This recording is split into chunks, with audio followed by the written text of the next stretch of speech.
es la menos preferida por gente que sabe de medicina, porque si colocan, por ejemplo, antibióticos tópicos sobre heridas abiertas, la tasa de infección se vuelve del 100%, porque son oleosos esos medicamentos. Ustedes dirán, entonces, ¿cuándo puedo utilizar antibióticos tópicos como profilaxis? Posterior a traumatismos, posterior a lesiones cerradas en partidos de fútbol o en eventos folclóricos, se puede utilizar, pero nunca en heridas abiertas, a menos que quieran que se infecte. La administración oral es la primera de las líneas y la que ustedes más concisamente van a utilizar de forma recurrente, ¿no es verdad? Como todo tiene pros y contras, en este caso determinantes y facilitantes. ¿Cuáles son los determinantes? 1. Área de superficie de absorción. Los medicamentos no se absorben como los alimentos. Los medicamentos tienen composiciones químicas que hacen que éstas se retrasen o se aumenten en relación a si tenemos alimentos en el estómago, ayuno o qué tipo de alimentos hemos consumido. En base a esto, la superficie de absorción hace referencia a si los medicamentos se absorben mejor en estómago o intestino delgado, porque los medicamentos no se absorben en el colon. El colon sirve para una sola cosa, es decir, el intestino grueso, y es para absorber agua, nada más. Entonces, cuando estamos hablando de estómago, duodeno, yeyuno e ilio, así de sencillo. 2. Corriente sanguínea en el sitio de absorción, es decir, los sitios donde se va a absorber el medicamento tienen que estar indemnes. Si el paciente tiene una isquemia intestinal, es decir, no le llega sangre al intestino, ¿le daremos por vía oral? Incluso si no tiene vómitos. No. Si nosotros queremos, por ejemplo, uno de los mejores ejemplos y que son frecuentes en corriente sanguínea es el pie diabético. Cuando ya hay infecciones en el pie diabético, ya no se colocan medicamentos ni por vía oral y ni siquiera por vía parenteral. La colocación de los medicamentos es local, es decir, directamente en el pie. Porque si ustedes están llevando fisiopatología, me imagino, ¿no es verdad? Deben haber llevado, todavía no han llevado fisiopatología de la diabetes, me imagino, pero resulta que la diabetes tiene una complicación que es el padre de todas las complicaciones de la diabetes, que se llama vasculopatía diabética. La vasculopatía diabética no es nada más y nada menos que claudicación vascular.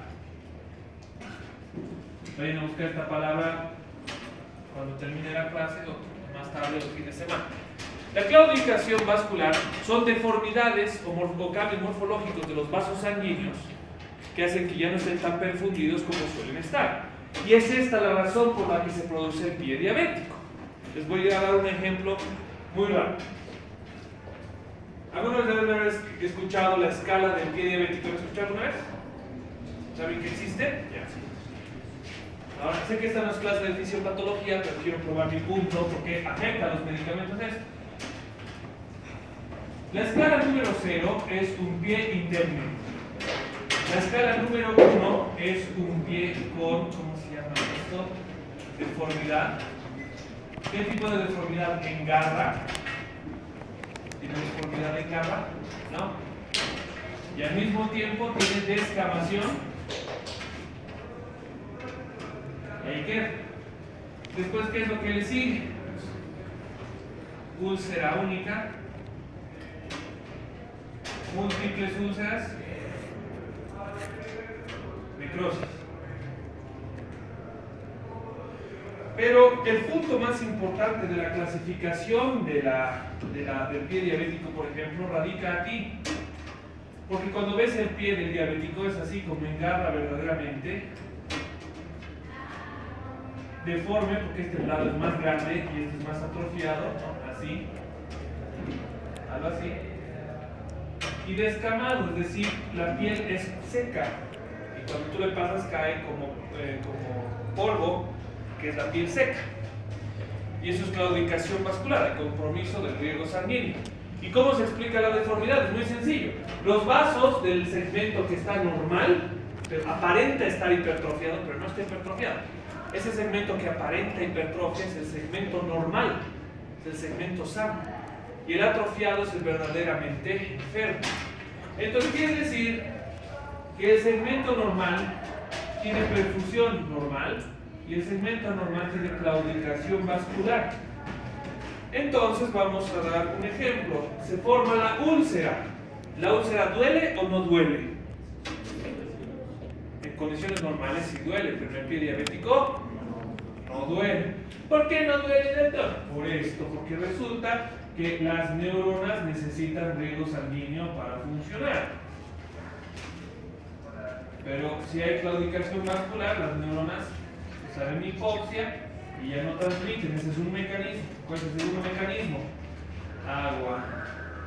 Hay toxicidad osmótica, las neuronas se hinchan y se mueren, que eso es un misterio para ustedes cómo se produce en sus clases de farmacología. No les dicen nada. Entonces hay claudicación vascular y se forma una úlcera. ¿La úlcera duele o no duele? En este caso, no duele, es una úlcera diabética. Entonces, si es una úlcera que no duele, ¿la revisas? ¿Estás pendiente de ella? Si no duele, no te fijas, ni siquiera sabes que tienes una úlcera en la planta del pie. No se dan cuenta. Entonces, como la úlcera está abierta, es sangrante y no duele, ¿qué crees que le va a pasar a esa úlcera? ¿Se va a infectar? ¿Creen que va a doler la infección? No. Bueno, entonces le daremos una amoxicilina. Una amoxicilina con ácido flavulánico. Va a viajar aquí la amoxicilina, ¿no? Y aquí la irrigación lo va a recuperar el medicamento. ¿Qué creen que va a pasar? Va a llegar aquí y no va a tener ningún efecto porque el vaso sanguíneo está claudicado. No sirve la terapia oral en mi paciente. No hay corriente sanguínea en el sitio de absorción. Así funcionan los medicamentos. Entonces, por eso que es un craso error que yo repito, clasificar a todos los pacientes como si fueran todos igualitos es un error tan insensato que con tan poco sentido que no sé por qué hay gente que lo comete. Por eso, por ejemplo, las escalas de las unidades internacionales de insulina para mí son un delito. Para mí son un delito. ¿Por qué son un delito? Porque tienes que individualizar. No es lo mismo darle 15 unidades internacionales de insulina a un tipo como yo que un tipo que tiene sobrepeso grado 3 con una resistencia de la insulina del 70%. No es lo mismo. Se individualiza. El estado físico del fármaco, solución, suspensión o sólido, que es la tarea que les he mandado, ¿no? Hidrosolubilidad, que la hidrosolubilidad básicamente se reduce de la siguiente manera. Si el medicamento es hidrosoluble, es más difícil que la vía digestiva lo absorba, pero una vez que se ha absorbido, en la sangre viaja con normalidad e incluso más rápido. Concentración en el sitio de absorción, lo mismo.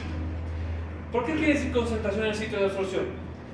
¿Cómo voy a hacer que se pase esto? ¿Le doy más amoxicilina? No, exactamente. Eso es un buen razonamiento. No importa si le aumento o lo disminuyo la dosis, porque ese no es el problema. El problema es la entidad clínica, que en este caso es primaria o secundaria la infección. Correcto, es secundaria. El caso primario es la diabetes. Muy bien. En esto, por ejemplo, ¿cuál es la facilidad de estos medicamentos? 1. Disolución rápida. Llegan al estómago y ¡paf! Se deshacen y listo. Les doy un ejemplo de disolución rápida de los medicamentos biológicos. Si ustedes toman el paracetamol y lo dejan en su lengua, ¿qué va a pasar? Se van a sentir el sabor horrible. ¿Y eso en cuánto tiempo pasa? Te lo pones y esperas 30 a 45 segundos y ya sucede. Se diluye, se deshace en agua muy rápido.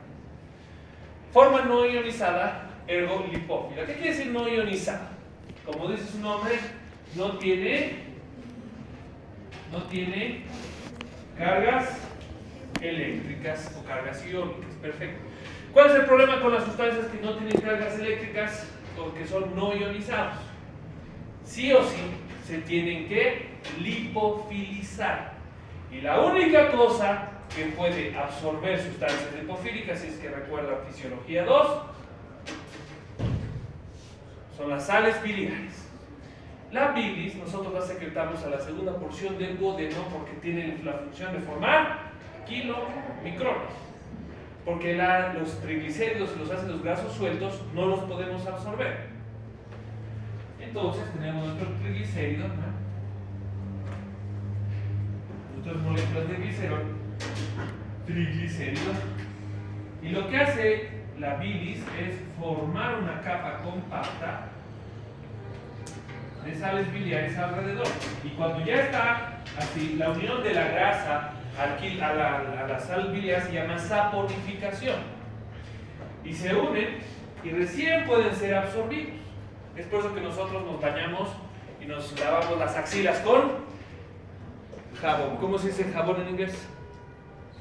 Soap.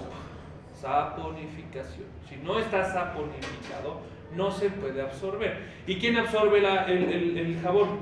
La piel. Entonces quedas oliendo lo que te has puesto, porque está saponificado. Y lo propio tienen que hacer los medicamentos. En este caso, cuando están saponificados, en forma de kilomicrones, el proceso por el que se vuelve un triglicérido tiene que volverse un kilomicrón. El proceso por el que el triglicérido se vuelve kilomicrón se llama saponificación, no se confunde. ¿Ya? Entonces esto se vuelve un kilomicrón y recién puede ser absorbido por el intestino, porque la composición química del triglicérido no es absorbible por el estómago ni por el intestino. Si comen ustedes grasa fría, se van a enfermar. No podemos los humanos comer la grasa fría, pues como deben comer. Vaciamiento gástrico adecuado. ¿De qué depende el vaciamiento gástrico? Si tomas medicamento sin haber comido, ¿qué te pasa? Te lastimas la mucosa. ¿Qué tienes que haber hecho? Y el alimento en el estómago, ¿qué es lo que genera? Vaciamiento gástrico. Ustedes no me acuerdan, ¿no? La gastrina, la leptina. Muy bien. La vía sublingual es más rápida que la gastrointestinal. ¿Quieren que les dé un ejemplo? A ver, ¿qué es esto?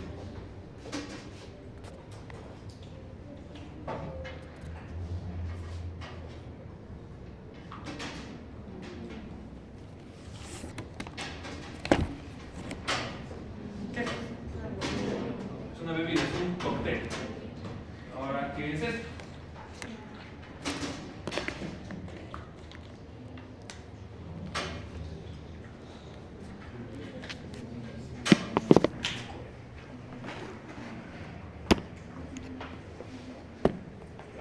¿Es otro cóctel? ¿Cuál es la diferencia? ¿Qué es? Sorbete, bombilla, lo que quieran llamar. Los hombres normalmente toman estos cócteles y las mujercitas toman cócteles con frutas y huevadas con esto. ¿Saben por qué? Porque si tú lo metes eso a tu boca, no lo tragas directamente. 35-40% se absorbe. Entonces, ¿qué pasa? ¿Quién se emborracha más rápido? No es casualidad. ¿Cuáles son los beneficios? Facilidad de administración. Lo pones, te lo dejas en tu lengua sin tocar. Entonces estos medicamentos servirán en los niños, por ejemplo. ¿Ustedes creen que si sabe horrible el medicamento se lo dejarán debajo de su lengua? No. Es económico, porque ¿qué quiere decir que sea? ¿Por qué es más económico? Porque para que llegue al estómago tiene que tener el factor protector del blitz para que se empiece a deshacer en el estómago. Ese componente químico con el que tienes que envolver el medicamento no lo tienen estos medicamentos. ¿Es seguro? Sí. Agarras, pones, no era eso, ¡pum! Listo. ¿Se acabó? Entonces así es como funciona la vía oral. ¿Listo? Por ejemplo, ¿qué medicamento actualmente es muy famoso por ser sublingual? El primero es el ketorolaco. El ketorolaco sublingual, muchachos y muchachas, si ustedes conocen a alguien que sufra de artritis reumatoide, o si ustedes mismos se dan un combazo que el paracetamol y el ibuprofeno no lo pasan, el ketorolaco sublingual es una gran opción. ¿Cuál es el problema? Es cetóxico. Es decir, ketorolaco, keto al español se traduce ceto. Si ustedes mezclan eso con trago, por ejemplo, el ardor que te va a producir al orinarlo te va a hacer replantearte tus decisiones de vida. ¿Por qué al orinarlo y no en el riñón? Porque el riñón no tiene mucosa, no tiene sensibilidad interna. Cápsula tiene inervación. ¿La orina toca la cápsula? No. Pero ¿saben quién sí tiene mucosa? La vía urinaria. La vejiga, la uretra, el uretra. Las mujeres no tienen uretra. No pasa nada. Muy bien. Los medicamentos en contraste, por ejemplo, Son extendida, de liberación extendida, sostenida, controlada y prolongada. Los de liberación extendida, todos ustedes los conocen. Quiere decir, y yo tengo que alcanzar, básicamente, digamos, esta es la dosis terapéutica, la dosis máxima, la dosis mínima. Yo tengo que alcanzar mi dosis terapéutica y tengo que mantenerlo ahí sin lesionarlo. Sin embargo, no le puedo dar la dosis máxima de una. ¿Por qué? ¿Por qué creen? Digamos que yo tengo una tolerancia hasta de 11, no, hasta de 5 gramos para paracetamol. ¿Me vas a dar los 5 gramos de entrada? No. ¿Por qué no me van a dar los 5 gramos de entrada? Es muy sencillo, porque de acuerdo a su biodisponibilidad, después de un rato, el medicamento se va a salir de mi cuerpo. Y el restante efecto que va a quedar dentro de mi cuerpo lo voy a perder y ya voy a haber alcanzado mi dosis máxima. O sea, es perder, es una boludez. Una boludez. Entonces, ¿qué es lo que hago? Espero que en esta unidad, que este es tiempo, pase el tiempo y que cuando ya esté empezando a perderse la actividad le vuelvo a dar cada 4 horas, digamos. Esto es un medicamento de liberación extendida. ¿Se entiende? Entonces, ¿cuál es el objetivo? Mantenerlo en mi dosis terapéutica y no llegar a la dosis máxima, porque después, ¿cuánto tengo que esperar después de llegar a la dosis máxima?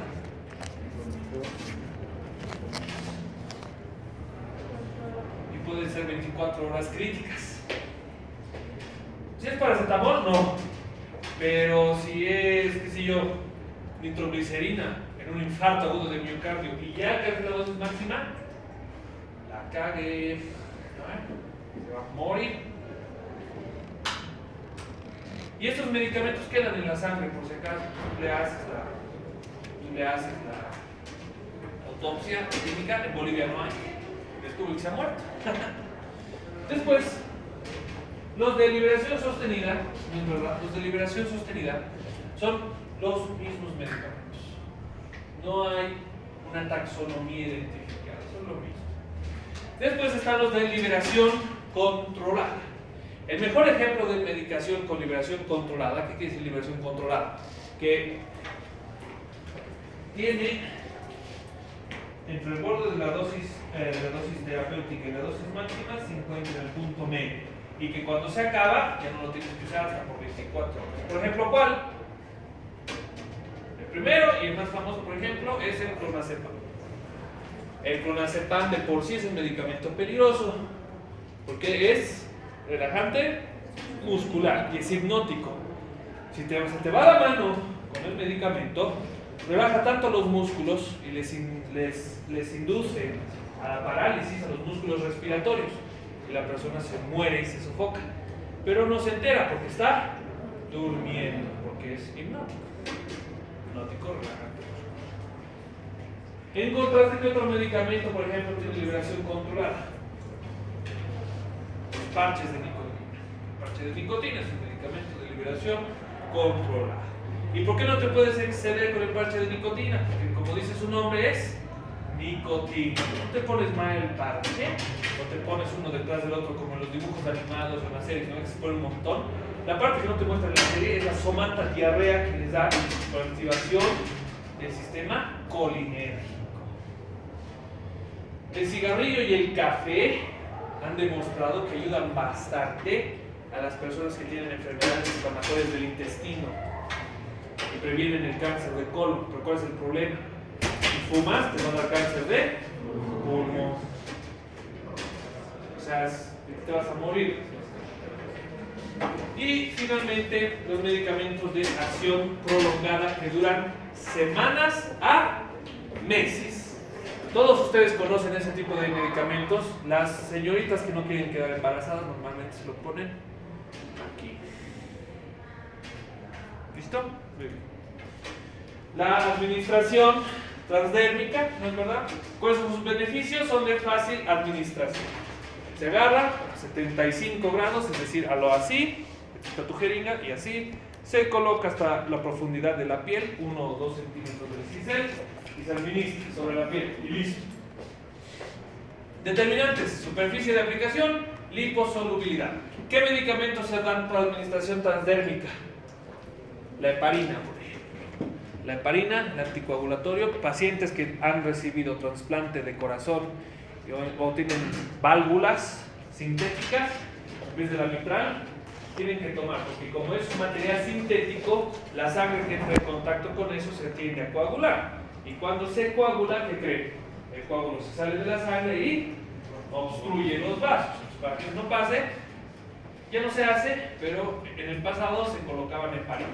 Actualmente, ¿para qué sí se utiliza? Si ese tipo de pacientes que están con sus válvulas ahí, se tienen que someter a una cirugía de próstata, por ejemplo, tienen que encontrar el punto de coagulación adecuado. Se le calcula con heparina y 2-3 días antes de su acto quirúrgico se les empieza a poner. Y cuando ya alcanzan el INR de 1, se puede hacer el acto quirúrgico. En contraste, si tiene tendencia al sangrado, no se coloca. ¿Dónde es ideal? Piel lesionada, quemada o desnuda. ¿Cómo es eso de la piel lesionada? Las abrasiones, por ejemplo.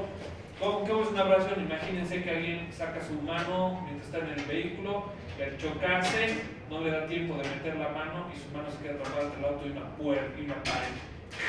Te va a rasmillar. Por eso esas boludeces hay que hacerlas, ¿no? Quemaduras, que ya las conocen, de primer, segundo y tercer grado. Las de tercer grado ya no, porque es carbón, el tejido es carbón. Pero el primer y el segundo grado tienen lesiones apoyosas, que puedes colocar los medicamentos, y en la piel sencilla, digamos. Hidratación y vendaje oclusivo, que son modificadores de la absorción de los medicamentos. ¿Qué quiere decir hidratación? Conocen las soluciones parenterales, ¿no? Si mi paciente se ha quemado, o cualquiera de mis familiares se ha quemado, esa solución es estéril. Yo la abro y limpio con la garantía de que no tiene ni una sola bacteria esa solución. Limpio con eso. A eso se refiere. Entonces siempre es bueno tener en casa eso. Por ejemplo, el otro día estaba viendo Facebook y me sale una, ¿cómo se llama esto? Publicidad de esas de WhatsApp, que dice contáctate con nosotros por WhatsApp, de una maquinita que te la colocas así, aprietas, te sale un chorro de agua y te limpia la nariz. Lo que no decía en ninguna parte de ese dispositivo es que se utiliza o solución fisiológica o agua destilada. Porque si te limpias con agua de tu grifo, te vas a morir y no vas a saber qué era. Y era meningitis. Porque te has limpiado hasta tu seno paranasal. Esas porquerías. Y cuidado con lo que se compra. ¿Ya? Ok. Ejemplos: la nicotina, que ya les había dicho, la escopolamina, ¿no? La nitroglicerina para los pacientes que tienen tendencia a la hipercoagulabilidad, o al, ¿cómo se llama esto? A la angina Prince metal, que es cuando se contrae la arteria y duele, como si fuera un infarto. Después, administración rectal. Como por ejemplo, ¿quién? ¿Qué caso creen que le tenemos que dar rectal? En adultos está, porque los bebés, no, rectal, listo, se acaba. Pero ¿qué paciente creen que esté tan grave o tan mal que su condición no nos permita tocarlo? Convulsivos. Los pacientes convulsivos no les puedes poner eso porque están convulsionando. Entonces, sí. Entonces, ¿qué es lo que les haces? Tal cual, como esto, ¿sí? Sacas clonazepam o algún derivado. Es como relajante muscular, se le relajan los músculos y se le pasa la crisis. Y si no se le pasó la crisis, porque la convulsión está mediada por glutamato, como van a aprender en fisiopato. El glutamato, como dice su nombre, glutamato quema el azúcar muy rápido del cerebro, y sin azúcar en el cerebro se tuesta en la cabeza y se muere. Y se acaba. Los problemas del muerto se acaban, los de ustedes recién empiezan. Okay. Superficie de aplicación, liposolubilidad, es lo mismo. Dificultades: absorción y distribución irregular. Le pones demasiado, se absorbe demasiado. Le dejas muy poco, se absorbe poco. Tiene el recto gigantesco, como hay gente, absorbe más, absorbe menos. No tiene una distribución tan equitativa. Pero ¿cuál es lo bueno y lo malo? Es sumamente absorbente el recto. Absorbe bastante los medicamentos. Es una buena opción. ¿En quién más? En pacientes con quemaduras. Difícilmente se han quemado el ano. Entonces, se puede cortar. Y la administración es difícil y complicada, además de que es incómodo. Y hay pacientes que incluso ante la amenaza de la muerte prefieren no ponerse antes de degradarse de esa forma. Muy bien. La parenteral, la hemos mencionado ya. La siguiente semana vamos a ver alto contenido de medicamentos parenterales. Más que medicamentos parenterales vamos a ver cómo se administra, ¿no es verdad? ¿Cuáles son las cosas buenas? Biodisponibilidad, ¿qué dice ahí? Completa, es decir, yo le doy 150 miligramos de ranitidina a la sangre, ¿cuánto le va a entrar? Correcto, completo. No hay un solo gramo de pérdida. El control de concentración y administración de fármaco es fácil, es decir, ¿cuánto es la dosis básica del paracetamol? 10 a 15 miligramos de litro. Soy una persona grande, entonces utilizo la dosis máxima. 15 por 87 me sale el número y ahí calculo. Fácil, o sea, fácil. Entonces, y tal vez ustedes están preocupados, pero doctor, si su dosis de metamizol es de 870, digamos, 870 miligramos, solo hay la disponibilidad de 1000 miligramos, 1000 es más que 870, ¿no es verdad? ¿Esos extra 200 miligramos no van a lesionar en los órganos? No. Hay un órgano aquí buenísimo que tiene esta forma que se va a deshacer del exceso, no pasa nada. Administración de sustancias irritantes por dilución. Los medicamentos que tengan pH muy bajos, que pueden ser potencialmente lesivos para las mucosas de los ojos, les ponemos agua y dejan de ser tan lesivos, se diluyen. Podemos administrar nuevas tandas de medicamentos. Administración en bolo, que también se llama dosis de ataque, por si acaso. Activador del plasminógeno ístico, quiere decir cantidades tan grandes que la respuesta sea inmediata. Como por ejemplo, ¿qué medicamentos? La levodopa, cuando hay crisis hipertensiva en embarazadas. Los productos no pueden comer de otra forma que no sea por su cordón umbilical. Ergo, cualquier medicamento que tú le das a una embarazada se va a comer el producto. Entonces, ¿qué es lo que tienes que hacer? Darle un medicamento que al producto del embarazo no le haga daño. ¿Cuál es el problema? Todos los hipertensivos de urgencias hacen mierda a los productos, excepto la levodopa. Entonces, le doy levodopa una grandísima cantidad al principio y luego la dosis mínima necesaria para que la presión baje lo más rápido posible, porque hay neuropatía hipertensiva del embarazo. El contraste de la administración lenta, entonces tenemos dos tipos de administración, el polo, la que acabo de describir, y la administración lenta. ¿Para qué sirve la administración lenta? Para alcanzar dosis terapéuticas sin molestar al paciente. Porque el paciente, un pinchazo y puede estar hasta 6 meses con esa cosa. Tú solo agarras la bolsita, está listo, y mantienes la dosis terapéutica por hora. Sin embargo, ¿qué cosas no pueden ingresar por la vía parenteral? 1. Sustancias oleosas. Vitamina B12 no puedes colocar en la bolsita a la vena porque es oleoso. Va a obstruir y obliterar todos los vasos sanguíneos. Entonces, ¿dónde pondremos sustancias oleosas? Por las sustancias que hemos visto. Precipitantes, es decir, polvitos y cositas así, solo en un rango mínimo. Porque el precipitante, como dice su nombre, se puede precipitante, por ejemplo, calcio. ¿El calcio de los huesos es blando o es duro? Correcto. Entonces no. Eritrolíticos, como dice su nombre, eritrolíticos, ¿no es verdad? Cualquier sustancia como, por ejemplo, para las diarreas, los que utilizan esas cosas que se hacen a base también de estambre, no se puede utilizar. Y bueno, eso más. Los precipitados en general que son gelatina, ¿no? Nada más. Muy bien. Es subcutáneo, ¿no es verdad? Es subcutáneo, tiene un problemita. Irrita los tejidos porque es a un rango de profundidad un poco más alto.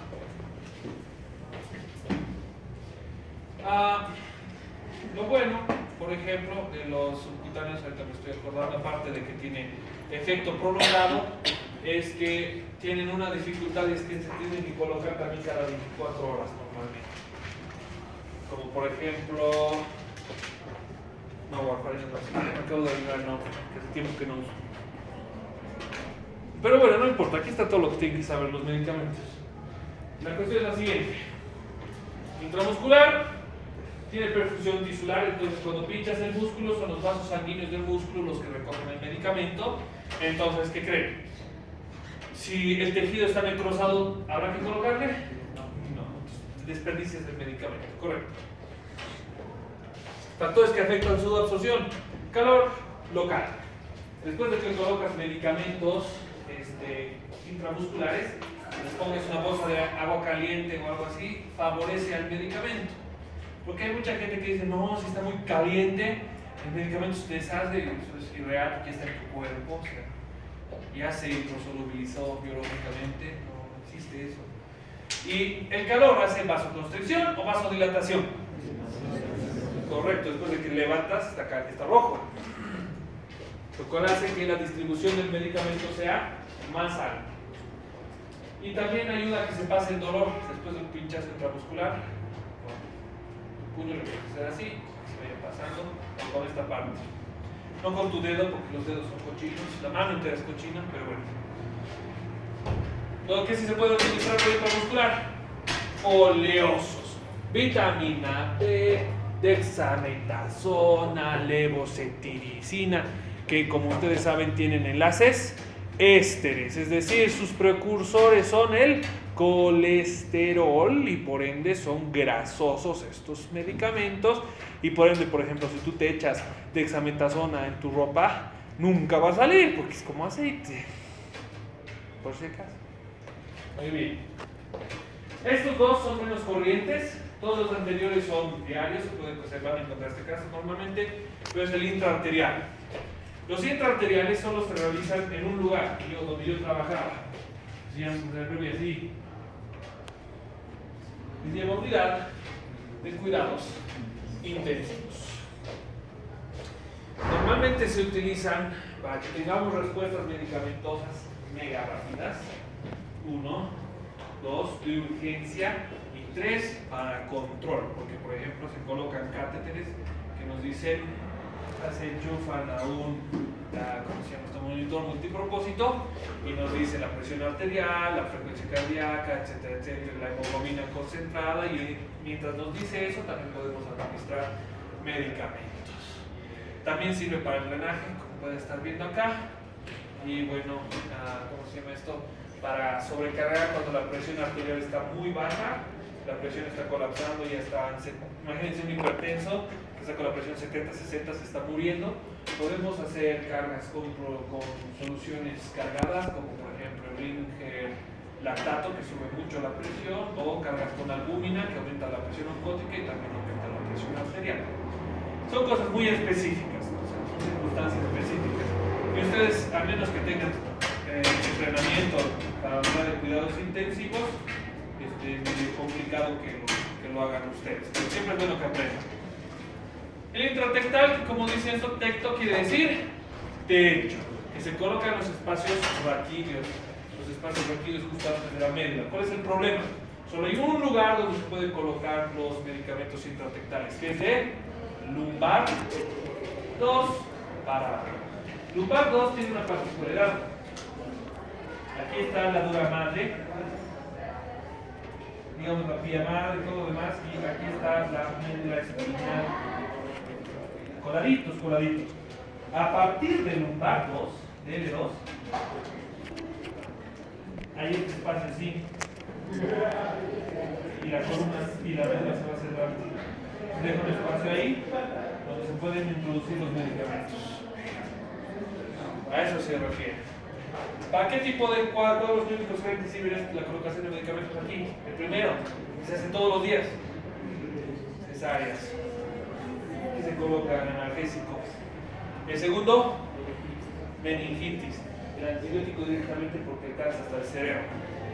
Pero bueno, o sea, si ya necesitas hacer esto por la meningitis, o sea, tal vez se recupera, pero sí va a quedar consecuente. Muy bien. Entonces aquí está, ¿no es verdad?, el drenaje y la comunicación de vasos sanguíneos entre tejidos y tejidos.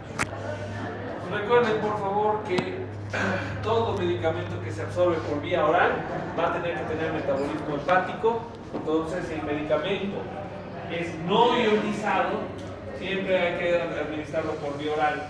Porque en contraste, cuando el medicamento es sublingual, no incluye el metabolismo hepático. ¿Listo? Y el resto ya lo saben, esto es fisiología básica y anatomía básica. ¿Capisco? Muy bien. Maestro. Las administraciones pulmonares. La administración pulmonar es frecuente exclusivamente, como dicen, las enfermedades pulmonares. El medicamento más famoso de estos es el correcto, el salbutamol. ¿Cuáles son los beneficios? 1. Rápida administración. Listo. 2. Amplia superficie de absorción. Los pulmones tienen superficie amplia de absorción. A ver, voy a hacer un gráfico para que nunca se olvide. El pulmón.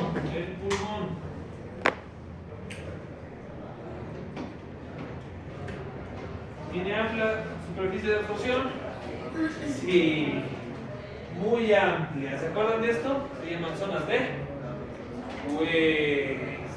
Y las zonas de West nos dicen que hay tantos bronquios y hay tantos alvéolos que solo una porción recibe oxígeno y sangre al mismo tiempo. Los demás solo reciben oxígeno y poca sangre, o mucha sangre y poco oxígeno. Es una superficie gigantesca. Es tan gigante que si desdobláramos la superficie pulmonar ocuparíamos 3 canchas de fútbol. ¿Han leído su libro de fisiología de Hector? Sin metabolismo y pérdida de bioespinalidad hepática. Como se está entrando al pulmón, el hígado no lo degrada. Entonces, ¿qué es lo bueno de esto? Como el hígado no lo degrada, el pulmón permite que se expanda, que haga lo que tenga que hacer en relación a salbutamol, a aumentar la disponibilidad de espacio para difusión de oxígeno a través de la presión parcial de oxígeno, ¿no es verdad? Que por eso se llama presión parcial de oxígeno y se llama presión parcial de CO2, porque en conjunto forman la presión total. Por eso se llaman presiones parciales, ¿no ven? Y no afecta al pulmón, digo al hígado, así de sencillo. Imagínense, es como que el medicamento entra a un laberinto y el laberinto en ningún momento tiene salida al hígado, así básicamente, ¿listo? La administración tópica, como por ejemplo las gotas para los ojos, que normalmente el antibiótico número 1 de las gotas para los ojos es la gentamicina, con G. Y que no debemos utilizar con mucho cuidado porque es ototóxico. Tú administras mal la gentamicina, los dejas sordos. ¿Y por qué usaremos eso? Porque tiene costo-beneficio. Va a lesionar un poco tus oídos, pero si sabes utilizar las dosificaciones que yo les voy a enseñar, no se asusten, el paciente se recupera y matas a los agentes que le están causando el malestar en primer lugar. ¿Qué tipo de agentes? A ver, para que aprendan desde ya cómo se utilizan, qué infecciones van a encontrar más frecuentemente. A ver, háganse así, justo por debajo de sus costillas. Sienten su costilla aquí, sienten su costilla del otro lado así, ya. De esa línea para arriba, siempre son infecciones por gram positivos. De esa línea para abajo, siempre son infecciones por gram negativos. Siempre. Diarrea, enterocolitis, son E. coli, plasmones, etcétera. De la cintura para arriba, neumonía, autos, neumonía.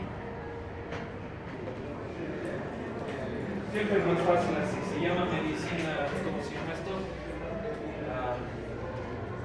Empírica. Muy bien, bioequivalencia.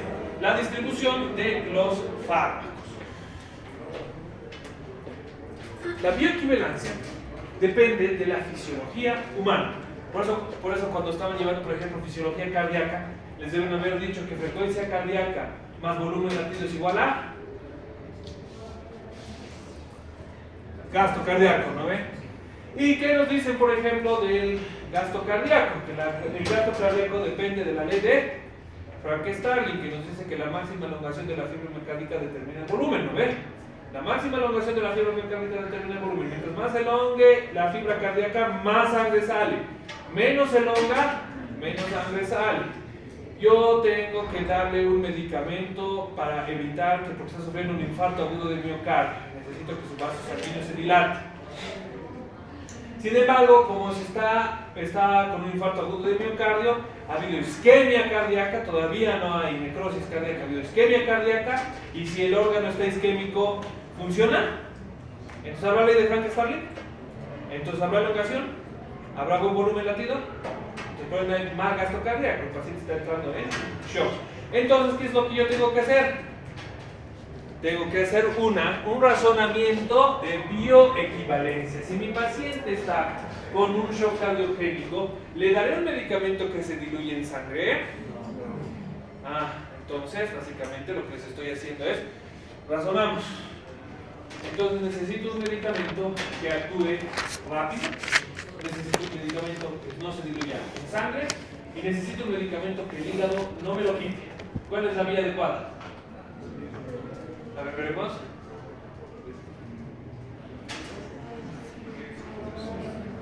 La nitroglicina, ¿por qué vía se da? Eso es bioequivalencia.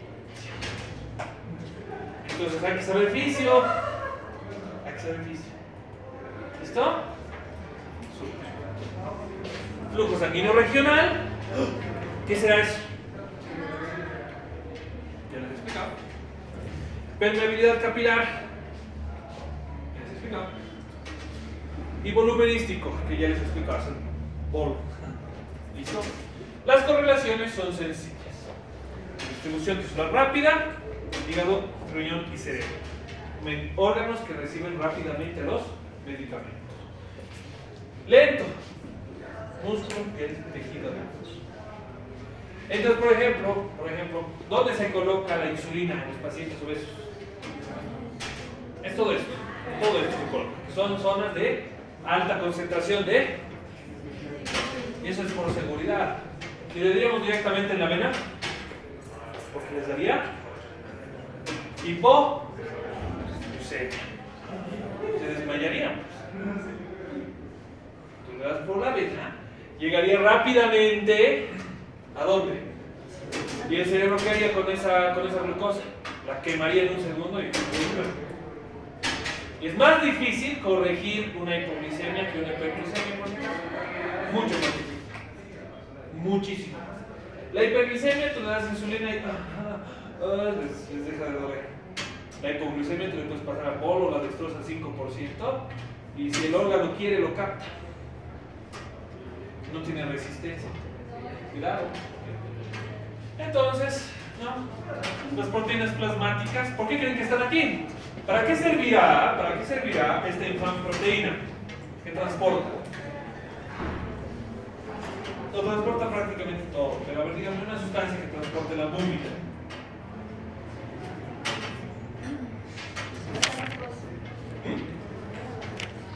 ¿Por ahí han dicho? Metales pesados, por ejemplo. ¿Por qué está esto aquí? La albúmina se encarga de transportar, por ejemplo, aquí está, hormonas sexuales. ¿Como cuáles hormonas sexuales? Hormonas reproductivas, testosterona, todos los medicamentos, por ejemplo, que están hechos para evitar los embarazos. Entonces, por ejemplo, como depende de estos medicamentos, ahora lo vamos a hacer. Hay un medicamento que tiene la pastilla del día después, ¿no es verdad? Esa pastilla del día después se toma el día después, ¿por qué? Porque depende de esto. Depende de esto. Esta proteína, que es endógena, tiene sus unidades por hora trabajando 24 horas. ¿Por qué 24 horas? Porque tiene que ir al hígado después de que sea vaciado, que se llama tasa de absorción y liberación de la albúmina, que casi no se estudia en medicina, se estudia más en bioquímica, que son los medicamentos, que toma aproximadamente 24, pero hasta incluso 36 horas. Entonces, por eso la pastilla del día después tiene que ser mejor o idealmente 24 horas exactas después. Pero ¿quién está contando? ¿No? Entonces, más o menos te das una idea de la hora. La fijación lística que les acabo de comentar. Y bueno, ¿cuál es el problema? Hipoalbuminemia. ¿Qué pacientes tendrán hipoalbuminemia, señores y señoritas? Y no digan desnutrición. Perfecto. Exactamente. La cirrosis hepática tiene la hipoalbuminemia. ¿Qué más? Que no sean estos. A ver, hay una enfermedad que no está aquí en mi lista. ¿Quién sabe? Lo mismo que ayer, por un punto en su hito, a ver. Un punto directo. No un punto analizado, un punto directo. Una enfermedad que hace que tengamos hipoalbuminemia en los humanos. ¿Qué síndrome? Casi. Nefrótico. El nefrítico no orina. Síndrome nefrótico. En el síndrome nefrótico se orinan más de 300 gramos de proteínas. ¿Qué proteínas? Perfecto. Entonces, sin embargo, los pacientes que tienen hipoalbuminemia ya tienen una restricción de ciertos medicamentos. Porque vamos a lesionar los tejidos que sean sensibles, por ejemplo, las hormonas sexuales. ¿Qué órganos son sensibles a las hormonas sexuales? Toditos. El cerebro es sensible. Los vasos sanguíneos son sensibles. El hígado es sensible. Hay restricción de medicamentos cuando hay hipoalbuminemia, porque estos muy probablemente, si no hay proteínas que los transporte, ¿qué le pasa a los medicamentos? Se depositan y lesionan los. ¿Listo? Ahora, distribución y transferencia placentaria, no vamos a entrar mucho énfasis en eso, ¿no? Van a leerlo más bien. Aquí está, expresión de los fármacos. Como estamos viendo aquí, por ejemplo, tenemos dos distribuciones. Inalterados quiere decir que el principio activo todavía es funcional. Por ejemplo, el paracetamol es un analgésico. Cuando tiene expresión inalterada quiere decir que su efecto analgésico se mantiene. Y el metabolito de desecho quiere decir que el principio activo ya no sirve. Estos medicamentos parecería que son más peligrosos que estos, pero no lo son. ¿Por qué? Porque imagínense a los metabolitos de desechos como metal pesado. Igual te puedes cortar con él. Y es básicamente lo que hacen los metabolitos de desecho. Al tejido en el que caigan, si es que no tenemos una forma de excretarlos, empiezan a lesionarlos. ¿Y cómo lo lesionan? ¿Cómo lesionan los metabolitos de desecho? Con esto. ¿Es una familia? Porque esto modifica esto. Entonces, no hay un medicamento que sea mejor que el otro, solo su clasificación. Extensión. En la piel, fragmentos polares de elementos con alta liposolubilidad. Y ustedes dirán, pero en la piel. Sí, por ejemplo, ¿conocen el síndrome del hombre azul? Tú tomas mala amiodarona, ¿de qué color te vas a volver? Porque llega a la piel. Es metabolito de desecho. Hay un tipo que decía papá pitufo, y era muy famoso porque tenía la barba blanca y el cabello blanco, y el tipo era azul porque se le fue la mano con la amiodarona. Y esa lesión es irreversible, te quedas azul para toda tu vida. Perfecto. ¿Cómo se hace un tatuaje? Riñón, vía de eliminación. ¿Qué dice aquí? Perfecto, 25 a 30% del fármaco inalterado. El riñón, aquí está, es tu mejor amigo, debes cuidarlo. Fármacos no absorbidos o eliminados por bilis. Es decir, ¿cómo creen que se deshacen de los medicamentos de nuestro sistema digestivo? En heces fecales. Entonces no es raro, porque no falta la doña, que tienen así como 40 años, que toman medicamentos y las heces fecales huelen a medicamento. Bueno, aquí yo tengo una diapositiva, ¿no? Se está diciendo que es perfectamente normal. Cuando estás tomando medicamentos, las heces fecales huelen a medicamento. No es que se te ha ido la mano y es tomado demasiado y se ha absorbido. No existe. Después, leche materna, prohibida en los lactantes, que es la siguiente tarea que les voy a mandar, y gases anestésicos en la vía respiratoria. Les voy a dar un ejemplo. Cuando las personas beben alcohol, el alcohol entra a sus pulmones, sin embargo su aliento es alcohólico, porque ya se están volviendo gases alcohólicos. Les voy a dar otro ejemplo relacionado. El alcohol, como dice su nombre a nivel bioquímica, ¿no es verdad? Es un radical OL, OL, es un radical OL. Tú tomas alcohol y, a ver, vamos a esquematizarlo rápidamente, para que cuando les pregunten, los que tienen vida social activa nocturna, cuando ustedes